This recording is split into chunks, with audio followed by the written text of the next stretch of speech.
The Parashat starts off by saying, Hashem gathers Moshe Rabbeinu and he tells him, count the Jewish nation. Take a count.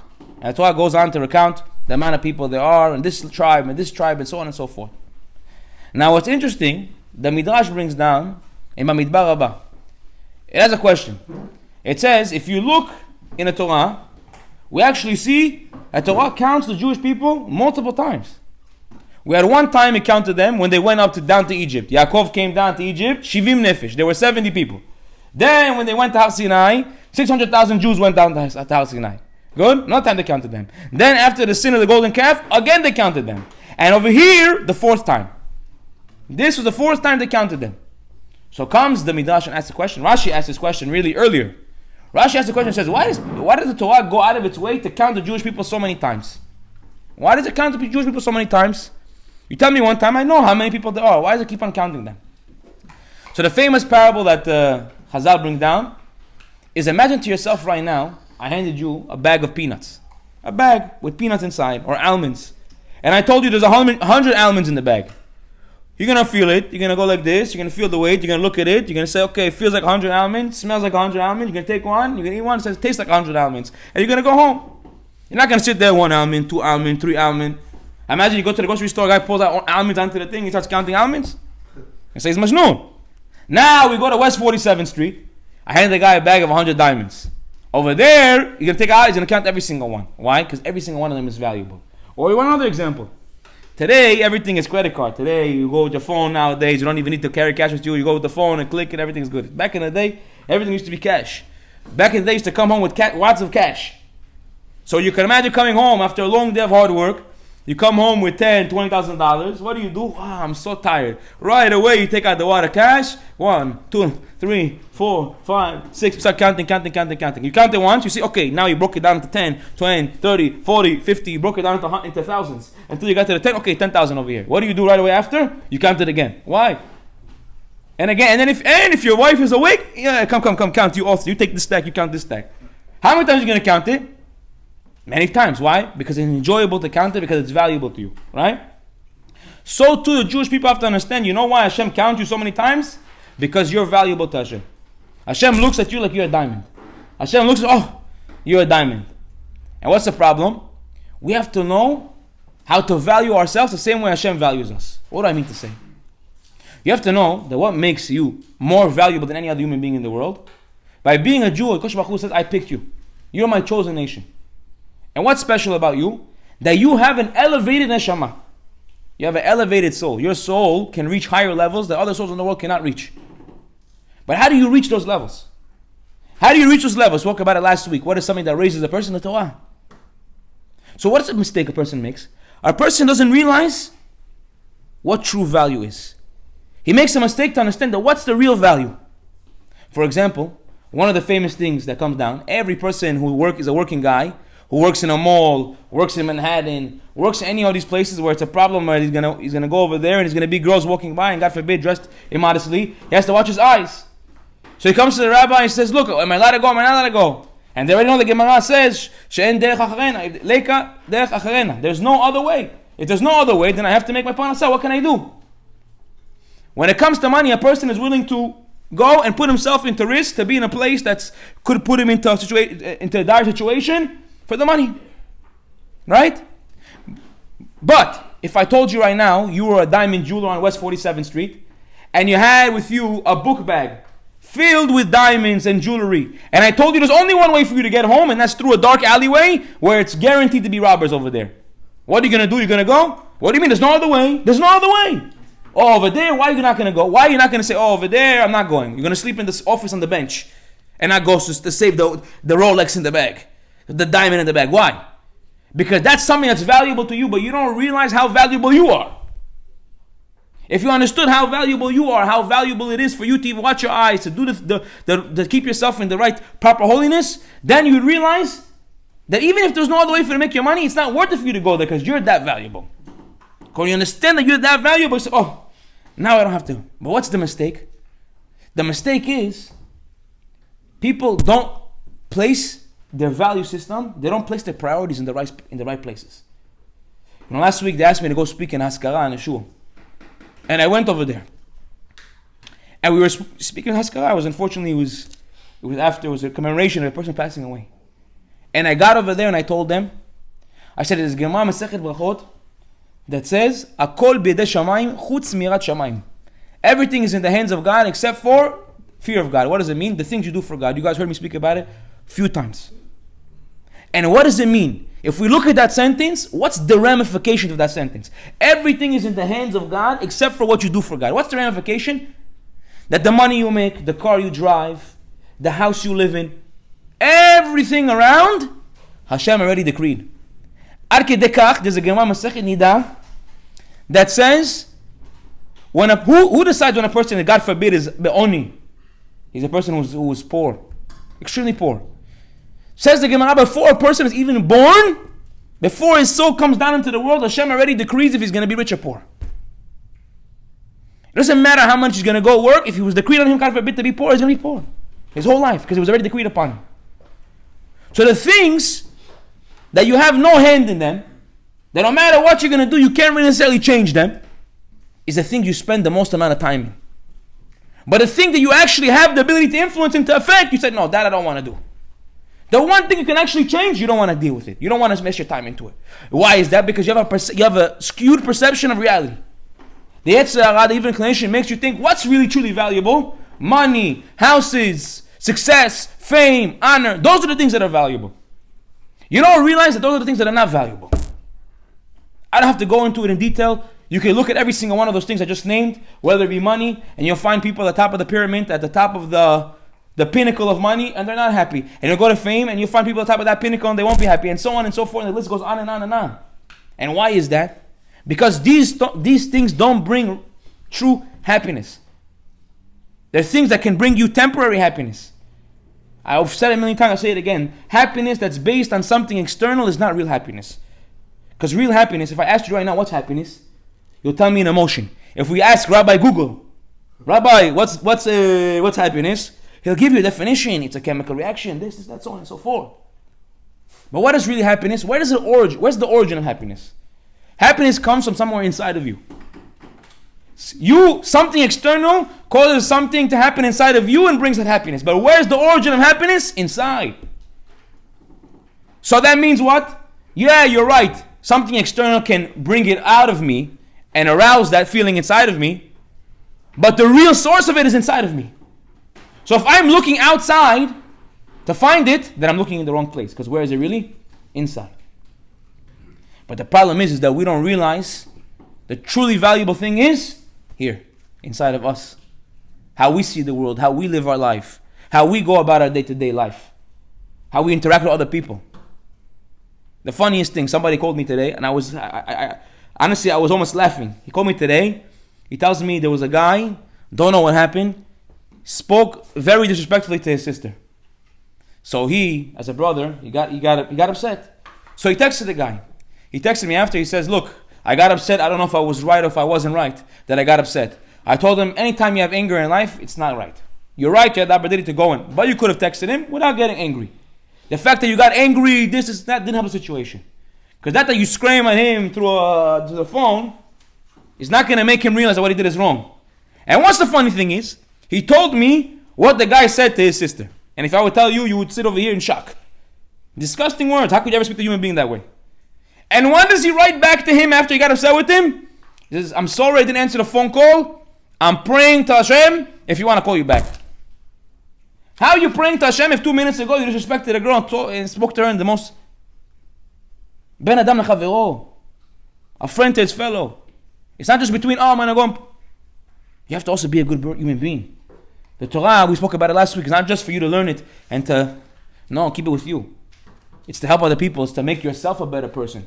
Torah refines you. It makes you a better person. When you understand that you're valuable, but what makes you the most valuable? What's something that elevates you? What makes you reach the epitome of value, of your valuability? What makes you the most valuable asset that you could possibly be? When you live your life according to the Torah. When you live life according to these things, then you become the most valuable. Why? Because then you start to be a person who can actually live your life not only being the best version of yourself, but being your best version of yourself with other people. Because Torah doesn't stop with me. It continues. One of the key attributes of a Jewish person is chesed. It's his kindness to help other people, to go out and do other things. So Torah makes you the best person you possibly be in every single way. I'm not going to go through every single detail. The problem is that we don't place the value in it. The problem is we place the value in the things that aren't necessarily valuable. Many of you heard me say the story before. It's a famous parable.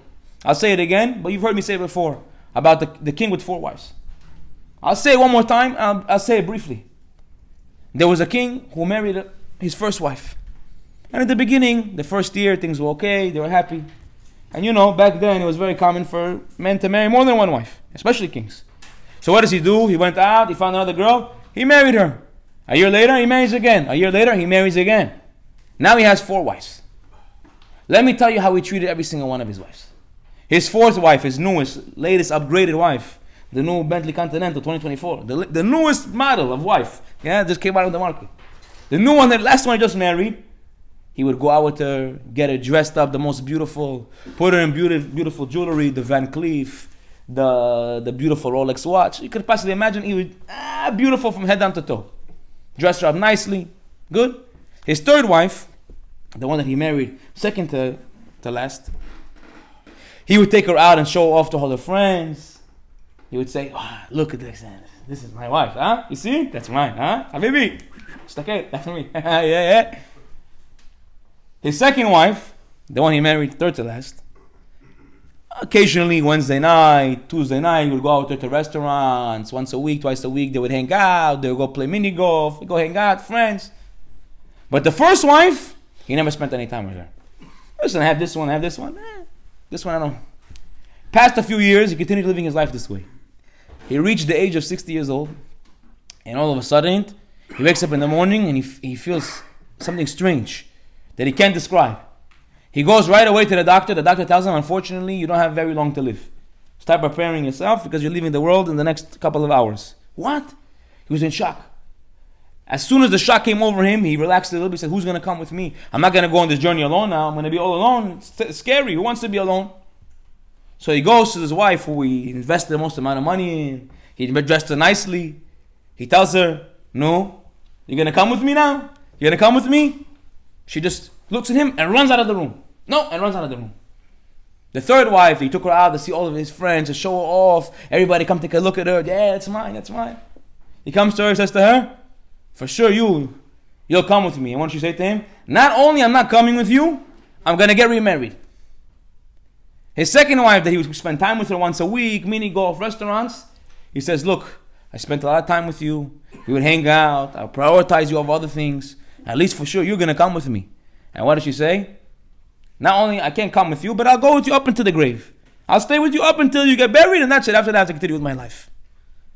All of a sudden, as he's crying over there, thinking to himself, what am I going to be? I'm going all alone. He hears a little voice in the corner coming out of the shadows. He hears his 1st wife say, I'll follow you anywhere you go. He looks over there. He sees a malnourished woman coming out of there, skin and bones, coming out telling him, I'll follow you. At that moment, he realized what a mistake he made, that he invested into the other 3 more than this one.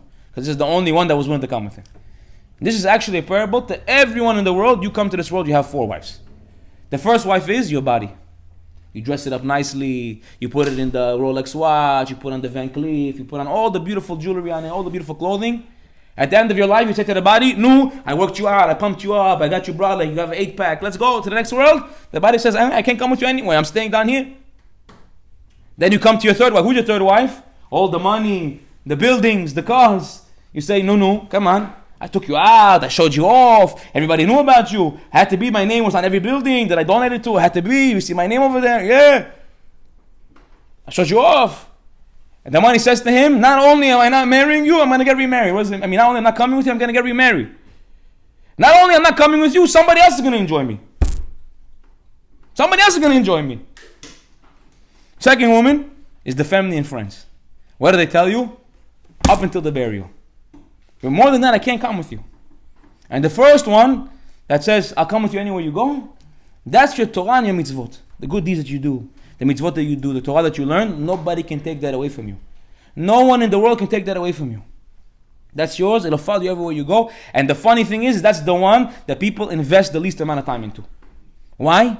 Because they have their priorities mixed up. They don't realize what's truly valuable. What is truly valuable? Kosh Baruch Hu says, you know who's valuable? You're valuable. And you're not valuable because of money. You're not valuable because you're charming and handsome. You're valuable because you're you. Kosh Baruch Hu didn't say, he counted every single Jew. He didn't say, this Jew, you're more handsome, I'm going to put you on this level. This Jew, you're a little bit less handsome, you're going to be over here. You're very rich, you're going to be counted up here. Every single one of them were counted one on one, exactly the same. You're one, he's one. You're one, you're one. No, if you're very wealthy, you're three. No, everybody was one. Because in Hashem's eyes, we all have the same value. So we're all valuable. But what makes us valuable? The maasim that we do, the Torah that we do, the ability that we have, the ability to go and do that. And when you understand how valuable you are, you're more valuable than diamond and jewelry. You're more valuable than all the watches in the bag. You're more valuable if I tell you now, don't go with this bag because you're going to get stolen. You're worried about the money. But when it comes to you, you're not worried. You're not worried that you're going to lose yourself. You're not worried that you're going to get lost into this materialistic world. You're not worried. Why? Because the values are not in the right place. But how do we get to a place? How do we get to a place where we have the ability to really understand what's truly valuable? And how do we get to that place to be able to really bring it into our lives? Some people may say, look, very nice, you spoke beautifully. I love what you said. It's powerful. You went up a few decimals. You even screamed a little bit. It's very nice. I liked it. But now what am I going to do? How do I implement it into my life? Great, beautiful. Now what do I do? Let me focus in on a few beautiful points that come out of this week's parasha. Among the counting, Hashem counted one tribe separately. Who was that? The Levi'im, the Levites. They were counted separately. Says the Midrash, Bamidbar Rabbah, that Moshe Rabbeinu, when he heard that the Levites were going to be counted separately, and Moshe was a Levi, he became afraid. He says, why are they getting counted separately? Maybe they're blemished. Maybe there's something wrong with them. That's why Hashem's not counting them together with them. And he became afraid. And Hashem answered him, and he told them, don't worry. Don't be afraid. They're good. I'm counting them separately because they're the ones who do the work in the holy sanctuary. They're a little bit elevated above because they're the Kohanim. They're the ones who do the holy work. They're the ones, the Levi'im. They do the song, the servicing, and everything that goes around. The carrying of the Aaron. And therefore, that's why I'm counting them separately. But listen to this. Listen to this beautiful thing. Mamash, you see this? You say, oh, now I can understand. Every other Jewish person was counted from the age of 20 and up. However, with the Levi'im, Hashem tells Moshe Rabbeinu, I want you to count them from the age of 1 month old. From 1 month and that's it. Go and count every baby who's 1 month old. I want you to count every single one of them. Moshe Rabbeinu right away goes to Hashem and tells him, look, Hashem, I appreciate the commandment. I would love to do it, but I'm a leader. And I'm obligated by law to act with dignity. It's a little bit degrading for me to go knock on the house now. Imagine right now you knock at the house. You open the door, the rabbi's standing at the door. He comes with a black cat. No, I'm not going to take it out. He comes with a black cat. He tells you, how many babies you have in the house? So, what kind of question is this? So Hashem, it's not, I don't care to do it, but it's not the proper honor for a king to go knocking on everybody's door and asking how many babies you have in the house. What does Hashem answer him? Says the Midrash. Hashem tells him, you do your part, I'll do mine. And what happened? Moshe Rabbeinu just got close to the tent. He stood outside of the tent. And he heard a bat call, a heavenly voice coming down and says, in this one 8, in this one 9, in this one 10. He didn't have to go inside even. He didn't have to even go inside. Hashem says, you do your part, I'll do mine. We'll get to that end. Hold that into your mind for a second. I want to give you another proof. We know this week's parasha talks about how they carried the Aaron, the holy ark. How did they carry it? The first thing the Midrash brings down, Bamidbar Rabbah, that they carry it. You know how people used to carry back in the day, they had sticks. They would carry the object, and each person had 4 corners, right? But because you're not allowed to turn your back to it, so the ones who were sitting in the front will have to walk like this, backwards. And 2 people in the front like that, 2 people in the back like that. That's how they had to walk. And how heavy was that one? You would think to yourself that one is extremely heavy. 4 people can lift it? 4 people can lift it? How is that possible? Extremely heavy. Says the Gemara Masechet Sotah. That what? That not only was it weightless, it actually carried them. They would hold the stick and they'd pick them up and they'd just float, levitate in there. And look at this, and I'm not stopping there. I'll tell you what else it says. I says, I'll give you a proof. That one time happened in the times of Yeshua ben Nun. Right after Moshe Rabbeinu, the next leader after him was Yeshua ben Nun. They one time, as they were crossing the Jordan River, they wanted to get into Eretz Yisrael, to the land of Israel. Yeshua tells the nation, Hashem is going to perform a miracle right now for you. You're going to see a miracle with your eyes. And then you'll know that you're about to go into Eretz Canaan. What's Eretz Canaan? Eretz Yisrael, the land of Israel. When you go in there, just know Hashem will wipe out all your enemies. This is your sign that Hashem is going to do it. What happened? He tells the Kohanim, go and pick up the Aron, the ark. By the way, the ark where they would carry, they had to cover it with a parochet and another cover, and a blue cover. It had to be covered twice, so they wouldn't look at it. Because obviously it's a holy thing. Obviously you see that we see the Torah's closed when we're not using it. And what happened? Yoshua ben Nun tells the Kohanim, go pick up the Aron. Who normally lifted it? The Leviim. He tells them, go and pick it up now and put your foot in the water. As soon as the Kohanim put their foot in the water, there was a crazy downstream. As soon as they put the foot in the water, a wall came up from the water, and they built a gigantic wall, and the whole water stopped. And they found in front of them, dry riverbank. Yoshua ben Nun at that moment tells everybody, go and cross. The whole Jewish nation crosses. The Kohanim were standing where they were. Yoshua tells them, don't move. As soon as everybody crossed the other side, Yoshua ben Nun tells them, pick up your feet and step back onto the soil which you were before, on the west bank, not on the east bank where everybody else was. They do it. As soon as they get back to where they were, the water starts going crazy. Now what ends up happening? The Kohanim, the Aaron are on one side, and all the Jewish nation on the other side. So also Rashi brings this down. What ended up happening in that moment? The Aaron lifted them up in the air, dragged them across the other side, and put them down on the ground. Why? To show them that in life, this the Tiferet Zion brings down, the Maharal brings down, that in life you think that when you come to learn Torah, that you're upholding the Torah. When you live your life in the way of the Torah, you're upholding it. I'm following the ways of the Torah. But it's exactly the opposite. When you go in the ways of the Torah uplifts you. It holds you up. It makes you live a better life. It helps your children live a better life. It holds you up and not the other way around. And it says the Maharal, don't be mistaken. You want to see a proof? He says the same way the soul is what holds up the body. How do you know the soul is what holds up the body? Go right now with me, chas v'shalom, shalom askir. You shouldn't remember it. But go right now with me to the morgue. Take a person who freshly passed away. Take his body, put it on a stretcher. Take an IV of blood, pump it into him. He's coming back to life. So what causes a person to have life? The neshama, the soul that's inside of him. Once it's gone, it's gone. You cannot bring it back. The same way the neshama holds up the body, the same way when a person learns Torah, it upholds him. It lifts him up. It elevates him. And not the other way around. And what was I saying before? That Moshe tells Hashem, how am I going to count them? Hashem says, do your part, I'll do mine. We asked the question, how is it possible that a person is going to get to the place where he's able to buy the Torah, where he's able to do it, where he's able to do what he needs to do? How? It's so far away from me, I don't know where to start. On this, I want to focus in with you in a moment. There is a Mishnah in Pirkei Avot. It says over there, there's two Mishnayot that follow one another. We'll go through both of them, and in the end, it will be very clear. It says, Rabbi Tarfon says, Ayom Katzar, the day is short, right? The work, the work is plentiful.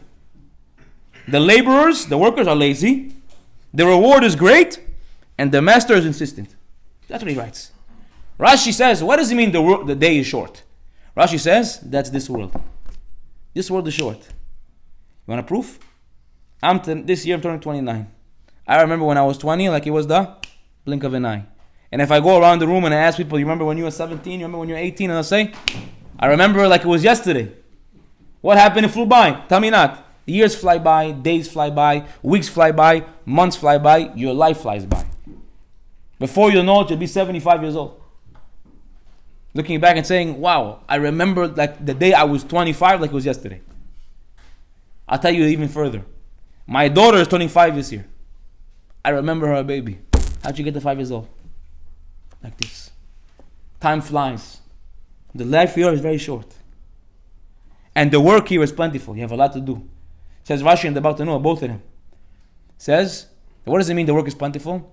The Torah is endless. What does it mean endless? You can spend the rest of your life learning and working on yourself and you'll still never be done. Until the day you leave this world, you can work on yourself to be a better person, better individual, learn more, and you still will not be done. 1,000 years you could be here and still not be done. Shlomo HaMelech says this, not me. 1,000 years you could be here and you still wouldn't be done. The work is a lot, and the day is short. You don't have a lot of time. However, he says, and the workers are lazy. What does it mean? That the people who have to do the job, they don't want to. But the reward is great. If you do it, the reward is beautiful. Says Rabbeinu Yonah, the more you work, the more you receive, the more you're going to get. And he says, and the master is insisting. Who's the master? The Balabat says, Rashi, Hashem. Hashem is insisting on you that you're going to live your life this way. How do you know? There's a pasuk in the Tanakh that says, Ve'agitem bo yomam v'layla. When it comes to the Torah, it says you need to go in its ways morning and night. You need to learn, you need to toil in it morning and night. Why? Not because of me. Hashem says, not because of me. Because the Midrash brings down, there was 4 things that Hashem asked the Jewish nation to do that He Himself does 10 times better than them. For example, He asked the Levi'im, go and carry the Aron. But who holds up the whole entire world? Hashem. So what does He need us to carry up this Aron? And more than that, we already learned the Gemara Sotah, it says they didn't even hold it up. He told them, the Kohanim and the Levi'im, I want you to guard the sanctuary. Who's the one who safeguards the whole entire world? Hashem Yitbarach. If you wanted to, tomorrow an asteroid can come down and wipe out the whole entire world. Who's the one who safeguards it all? Hashem. So why is He asking us to safeguard it? He says, take in my sanctuary, I want you to light the menorah. I want you to go and light the menorah. Who created the sun and the moon? Hashem. So what does He need you to light the menorah for? Okay, thank you very much. He tells you, I want you to bring a sacrifice on my altar. Who provides sustenance for the whole entire world? Who gives fruits, vegetables, grass, rain? Who gives it all? Hashem.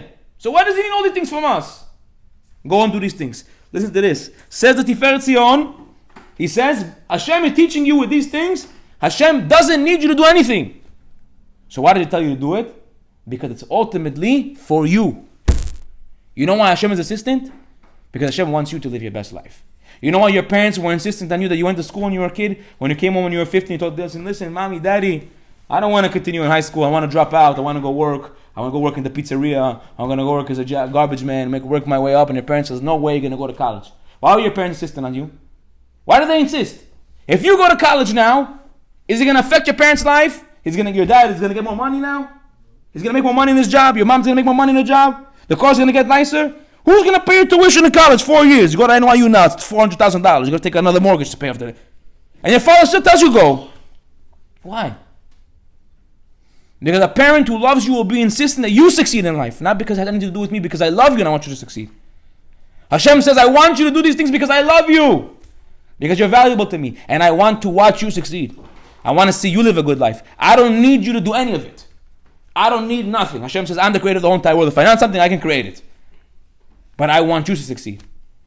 I always give down this parable. When the kid comes home from school and he did 100 on the test, and he comes with the paper, Daddy, look. And he gives him the paper. He says 100 in the big red pen with the smiley face. The teacher wrote over there, good job, or excellent, you know. And the teacher writes back in the day. My wife's a teacher, so I know I'm big joke, huh? She writes, good job. The daddy comes, he puts it on the refrigerator, they frame it. They're so happy. Let me ask you a question. At that moment when he got the 100 on the test, the bank account went up an extra zero? Went from being 100,000 to a million? Yeah? He had a Honda Accord, now it's S550? Huh? His wife got a little prettier maybe. No? Nothing changed. He got a little more buff. Huh? The food that his wife cooked that day became a little bit tastier. Mashu? Did anything change in the reality of his life? Nothing. So why is he happy? Because my kid is doing good. And that's exactly what Hashem wants from us. Hashem says, I want you to understand how valuable you are, not because I need you to understand how valuable you are, because I want you to understand how valuable you are, because you can be great. And everything I tell you to do is for you to reach the best possible place you could possibly be, for you to live a happy life, for you to live a healthy life, for you to live in the best possible place, in the best possible way you possibly can. I don't need anything. Everything I asked of you is for you. Don't believe me? Go and try. The other day I had a guy come to me. He tells me, look, I have a hard time with Shabbat. I'm not sure what he tells me. I have a hard time with Shabbat. He's like, I just don't. So what are you afraid of? So I gave him the whole jazz, 1 hour. I'm not going to get you guys through right now. Don't worry, I'll save you. I gave him the whole thing for 1 hour. Why Shabbat is very important. But I told him, what are you afraid of? He said, I'm afraid that I'm going to do it. I'm not going to like it. He says, I'm afraid that I'm going to go full throttle in religion, and in 10 years I'm not going to like it. I told him, if you want right now, I'll pull a check off of my checkbook. I'll write $1 million on it. I will sign my name. You hold on to it. In 10 years' time, if it comes out that you did all of you could, and you're not happy, go cash a check. The money will be there. Go check the check. He said, why? You so sure? I said, I'm 1,000% sure. He said, how do you know? He said, I lived it. I was the same scared person to take that jump, to take that leap into the water. at one point in my life. And when I did, I said, wow. Once you're already in, you said, what? Jump. No, I'm afraid. You know, when you were a kid, when you were like 5, 6 years old, and you were the only one who your parents got ready for the pool, you're sitting in there, you're doing the whole, spinning, the circles, yeah? And your other friends are afraid to go in, telling them, come in, jump in, so much fun, it's fun. Oof, you're doing over there, water bubbles, clapping with the hands. And the other kid is sitting over there, shaking. Tikfat, jump in. No, I'm afraid. Why are you afraid? Jump in. Oh, what if I don't know how to swim? Don't worry, you learn. And you're going to love it. He's afraid. That's like a person sitting inside of the Torah and sitting inside of the mitzvot and telling a person, jump in. He's like, no, I'm afraid. What are you trying to do? Just jump in. Jump in, I'm here, I got you, don't worry. I got you, jump in, we're going to have the best time in the world. Then all of a sudden he gets used to it, so you see him over there, he's doing the floating too. And then you tell another guy, yalla, jump. Why? Because when you're in here, it's the best. But again, let me finish with this. The Mishnah continues, and it says very, very simply. It says, Lo alecha melecha ligmor, ve'en ata ben chorin lebetel mimena. It's not for you to finish a job. However, you're not free from toiling in it, from trying. What does that mean? Hashem doesn't expect you to finish. However, Hashem expects you to try. And if you try, Hashem will take care of everything else. What do I mean to say? I'll tell you a story. This is a real story. It happened about 10, 15 years ago. There was 2 girls. They went on a Shabbaton to Orlando, Florida. And happened to be, it was a place, it was right by the forest. And Saturday in the daytime, the 2 girls decided, you know what? We're going to go for a walk. Nice walk, forest outside, and we'll track our way, we'll figure out how to get back. They go out, they start walking, it's forest, beautiful weather, they're enjoying themselves. Next thing they know, an hour passed, they look around, say, okay, let's go back. They turn around to get back, and every turn they're getting more and more lost. Next thing you know, 2 hours passed, 3 hours passed, and they're completely lost in the middle of the forest, have no way how to get out, and don't know where they are. At this point, everyone who was by the Shabbaton realized these 2 girls went missing, and they went out to go and find them. This was in Orlando, Florida. I want you to know, when Shabbat came out, they sent out a message in the group chat to everyone to pray Tehillim. I shared a story over in my class on Tuesday. One of the guys told me, I remember 10 years ago, I was sitting down crying, praying Tehillim for these 2 girls. Praying Tehillim for these 2 girls. I said, after I said the story, he told me this. What happened? People from Miami, Florida, drove 3.5 hours to go and look in the woods to volunteer their time. Look how amazing Jewish people are. But this is the story that'll shake you to your core. There was a guy in Boca Raton who had a big sprinter van. He says, I'm making a trip. Whoever wants to come, meet me at this point. We're going to go into the van. We're all going to go together and we're going to go do a search party. He comes over there. He's waiting for people to come. People are showing up one by one. All of a sudden, he sees a wheelchair accessible van, Uber, come. The guy gets out from the wheelchair. He comes out, he comes down. He's barely getting out. His feet doesn't work. He gets into the wheelchair and rolls over to the guy. The guy tells him, look, I'm sorry, my van is not wheelchair accessible. I can't take you with me. The old man looks at him and says, I know. I knew before I came. So he looks at him and says, why did you come? You know I wouldn't be able to take you. Why'd you come all the way over here? He says, it's obviously extremely difficult for you. Get out of your house, come downstairs. A lot of work. How'd you come over here? He says, I wanted to know that I did everything I possibly could to find the girls. I knew that I couldn't get there. I knew that I couldn't come and find them. But I wanted to do everything that was in my power. So I came to the very last place that I possibly can go, and then I know that I did my part. Shortly after, they announced they found the girls. And this guy didn't even go out to see them. But if you ask me, a large majority of why they found him was because of this guy. He says, I'm going to go and do everything I possibly can, and the rest Hashem will take care of it. Hashem will finish the job for me. It's not for you to finish the job. All you have to do is take the first step. Take one step. One step, Hashem says, you took one step, I'll take care of the rest. I'll take care of the rest. But you have to do everything you possibly can. Everything you possibly can. And I'll give you guys one more story and I'll end with this. This is a famous story that comes down, a parable of a king who had a beautiful daughter. He wanted to marry off his daughter, but you can imagine, a king's daughter, okay, a princess, beautiful, wealthy, everything you possibly imagine. When they put her out looking for suitors, everybody came to the palace to marry her. So the king says, look, I'm going to make it a challenge, otherwise I can't make it fair. He makes a challenge. What's a challenge? His palace was 500 flights up on a mountain. He says, whoever can come and climb up these 500 flights will get to marry my daughter. You can imagine people came the next day in the speedo, spandex, stretching over there, coming up, ready to go. They came over there, jumping jacks. Okay, you ready? Hamash. And 2, 3, 4 thousands of people showed up. And they go, and they start going. 25, 35 flights, 50 flights, 55 flights, 70 flights. And you see one by one, people are just, okay, that's it. Okay, then next. Until they get to 250 flights. And there's only 2 people left. 2 guys. And they're ready at this point, picking up his feet with his hand to get to the next step. One guy looks over to the other guy, the only 2 of them over there. He looks at them and says, look, if we have 498, okay, I can maybe muster up the power to go 2 more steps. We're at 250. We have 250 more to go. We're not getting there. So what does he do? That's it. I did my part. I can't do it anymore. And he goes down. The other guy says, I'm not quitting. I'm giving it everything I possibly can. And with all his strength, he picks the other leg up and he, 1 step, another step, and he collapses on that flight. He picks his head up, and what does he see? An elevator. He crawls over to the elevator, he clicks 500, it takes him all the way up to 500th floor, and then he meets his new wife. And this is exactly a parable for a person in his life. HaKadosh Baruch Hu expects from you to do everything you possibly can, but he doesn't expect you to finish it. But he doesn't expect you to say, oh, I can't finish it anyway, so I'm not gonna even try. Try, take the first step, Hashem will take care of the rest. Hashem will get you there. Hashem will give you the work, everything you need to get there, to finish. But all he needs from you is 1 step.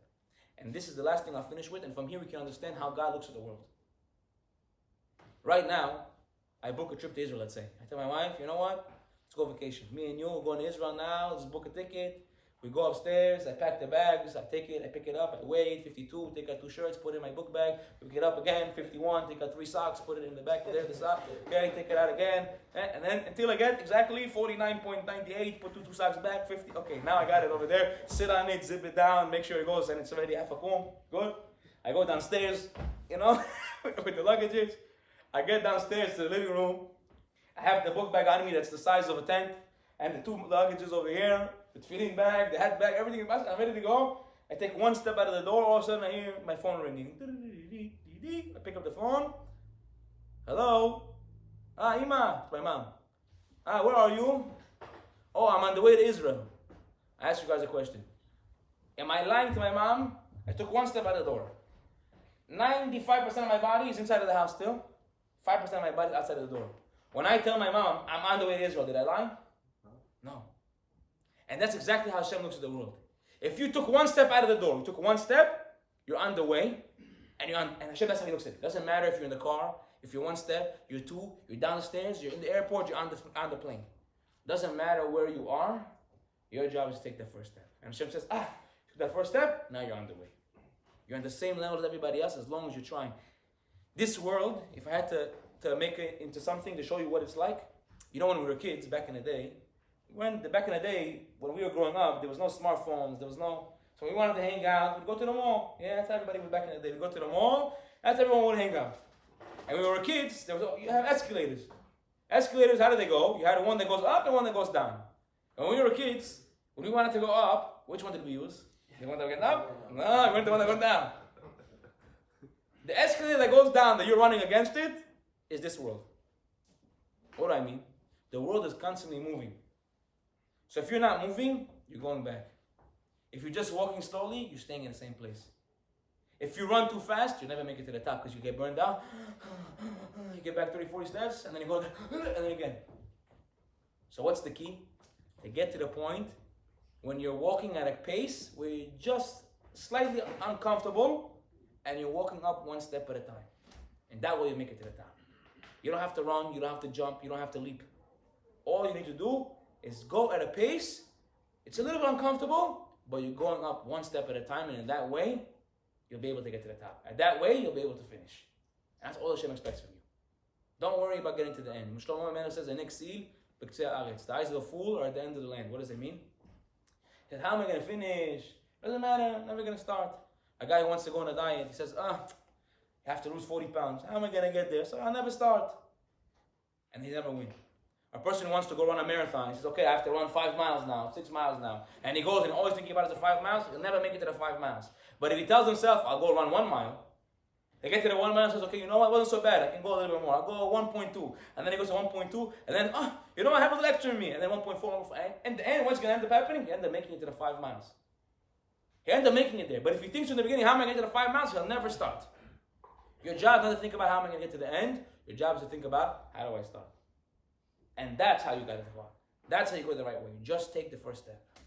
Take the first step, Hashem will take care of the rest. Take the first step. Show Hashem, I want it. Because אין דבר עומד לפני הרצון. מאוד זוכר to take the first step, and Hashem will be with us everywhere we go. Amen.